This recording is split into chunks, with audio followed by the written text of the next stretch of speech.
পূর্বের লেসনে আমরা random message নিয়ে আলোচনা করেছিলাম। সেখানে আমরা দেখিয়েছি এক একবার রিলোড ক্লিক করলে মেসেজের পরিবর্তন হচ্ছে।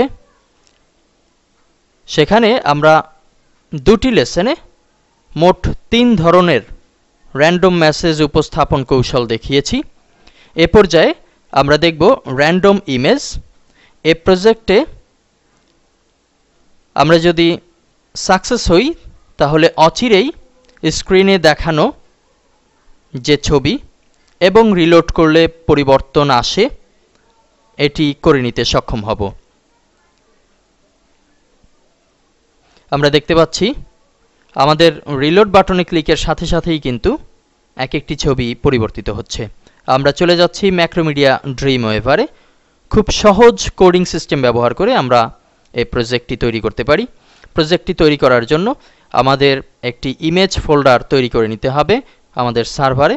আমরা একটু পিএইচপি গুরু ফোল্ডার থেকে দেখে নিচ্ছি। এখানে আমরা rand_image নামে একটি ফোল্ডার তৈরি করে নিয়েছি, যার মাঝে আমরা 1 2 3 4 5 ইত্যাদি নামে ছবি ইনক্লুড করেছি, যাদের টাইপ হচ্ছে .jpeg। আমরা চাইলে .gif কিংবা অন্যান্য ব্যবহার করতে পারি। এখন কোডের মাঝে আমরা শুরুতে লিখে দিয়েছি variable file underscore type equal to double inverted কমার মাঝে .jpg। যেহেতু সার্ভারে থাকা আমাদের ছবিগুলো জেপিজি ফরম্যাটে আছে, সে কারণেই আমরা এখানে জেপিজি লিখে দিয়েছি। আরও একটি ভ্যারিয়েবল তৈরি করেছি, ভ্যারিয়েবল ইমেজ আন্ডারস্কোর ফোল্ডার। ফোল্ডারের নাম কি সেটি আমরা ডিক্লেয়ার করেছি ডাবল ইনভার্টেড কমার মাঝে rand_img। আরও একটি ভ্যারিয়েবল নিচে লেখা হয়েছে ভ্যারিয়েবল র্যান্ডম। এর সামনে একটি এক্সট্রা ফাংশন জুড়ে দেওয়া হয়েছে empty_rand। পরবর্তীতে ফার্স্ট ব্র্যাকেটের শুরু এবং শেষের মাঝে লেখা হয়েছে 1,5। এখানে 1 হচ্ছে স্টার্ট ইমেজ। আমরা যদি নামের দিকে লক্ষ্য করি এখানে নাম্বার 1 দেখতে পাচ্ছি এবং সবশেষে আছে নাম্বার 5, অর্থাৎ শুরু এবং শেষ যে নম্বর সেটি এখানে লেখা হয়েছে। অবশ্যই মনে রাখতে হবে আমরা যদি র্যান্ডম ইমেজ উপস্থাপন করতে চাই তাহলে আমাদের ছবির নামগুলো এভাবে 1 2 3 4 5 6 7 8 নাম্বারিং করে লিখে দিতে হবে।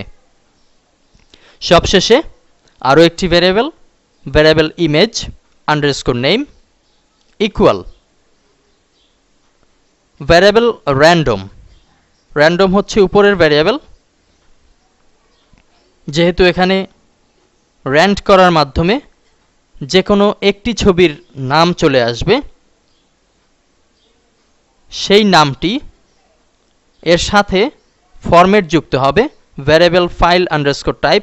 উপরে যে টাইপ ঘোষণা করা আছে .jpg, অর্থাৎ যখন আমাদের ছবিটি আসবে এখানে 1 তখন হবে 1.jpg, যখন আসবে 2 2.jpg, যখন আসবে 3 3.jpg। এভাবে ভ্যারিয়েবলের মাঝে তৈরি অবস্থায় থাকবে। সবশেষে আমরা ইকো কমান্ড ব্যবহার করেছি HTML এর কোডের মাধ্যমে। ইমেজ সার্চ ইকুয়াল টু স্ল্যাশের বিপরীত একটি সাইন। আমরা কিবোর্ড থেকে খণ্ডতায় প্রেস করলে সাইনটি পাবো। ডাবল ইনভার্টেড কমার শুরু। আমরা চাইলে সরাসরি ফোল্ডারের নাম লিখে দিতে পারি। এটি না করে আমরা এখানে পুরো লোকেশন ফোল্ডারের মাধ্যমে ভ্যারিয়েবলের মাধ্যমে ডিক্লেয়ার করেছি। প্রথমে হচ্ছে ভ্যারিয়েবল ফোল্ডার ইমেজ ফোল্ডার যেটি উপরে আছে, অর্থাৎ র্যান্ডম ইমেজ ফোল্ডারে প্রবেশ করবে। তারপরে সেখান থেকে নির্দিষ্ট নামের ছবিটি উপস্থাপন করবে। যে ভ্যারিয়েবলটি ইমেজ আন্ডারস্কোর নেম নামে আছে, উপরে ভ্যারিয়েবলের মান ডিক্লেয়ার করা হয়েছে। সবশেষে একটি অল্টার ট্যাগ ব্যবহার করা হয়েছে। এটি খুব একটা জরুরি কিছু না, এটি চাইলে আমরা বাদ দিয়ে দিতে পারি। এ পর্যায়ে ফাইলকে সেভ করা হয়েছে random_image.php নামে। আমরা যদি ব্রাউজারে ফিরে আসি তাহলে দেখতে পাচ্ছি আমাদের